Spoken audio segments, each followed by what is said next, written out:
Hi, magandang araw sa inyong lahat. Welcome ulit kayo dito sa channel ko. Bisitahin natin yung dalawang inahin ko na natitira na halos sabay na naglilimlim.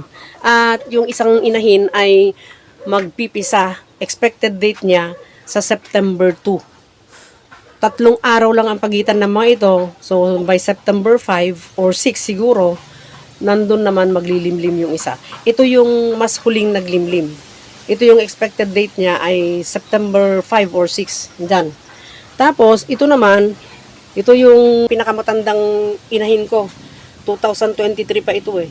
Ang expected date naman nito ay September 2. So, meron itong nililimliman na 13 eggs. At sana, mapisa lahat. Kasi ito yung inahin ko noon, nung nakaraan, na halos walang napisa. Kasi ang pangit ng panahon, yung napakainit ng panahon talaga, na hindi sila mapakali. So parang daming nabugok, daming nasira talaga. Kaya sabi ko noon, hindi ko na siya palilimlimin. Kaya lang, nanghihinayang naman ako, so try pa ulit ako. Sabi ko noon, paitlugin ko na lang siya ng paitlugin, pero nag-decide ako na, sige, maglimlim ka na lang ulit. Pero ito na yung talagang pinaka-last chance niya.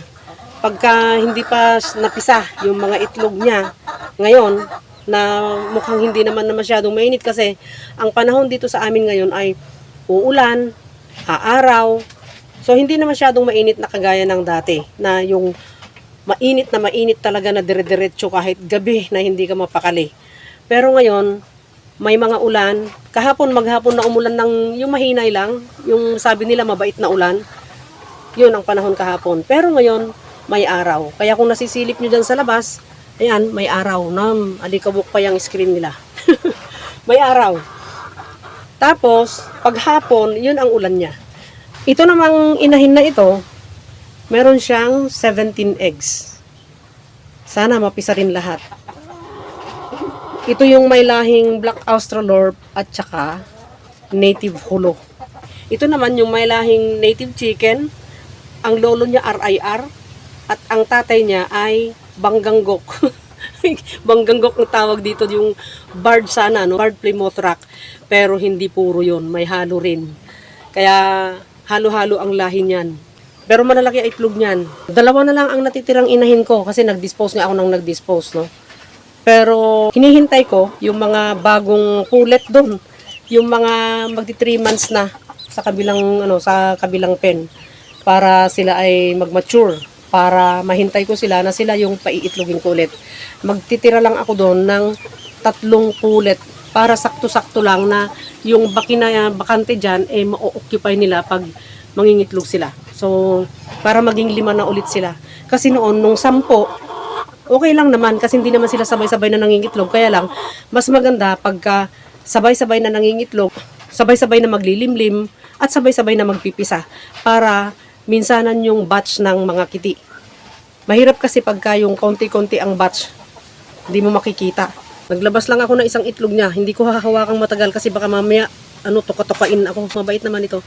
So ganyan ang klase ng itlog niya, oh. Malalaki, di ba? Itong inahin naman na to, ganyan ang klase ng itlog niya. Brown din. Kasi nga, di ba may lahing Australorp. Yung nanay niya Black Australorp. So, yung kulay ng itlog ng Black Australorp, ganyan eh. So, hindi sila purong native. Pag purong native kasi, medyo yung kulay ng itlog nila ay off-white or yung lighter na kesa ganyan. Bisitahin na rin natin yung mga RIR. So, ito na yung mga RIR ko. Konti na lang sila kasi nag-out ako nung nag-selective culling ako.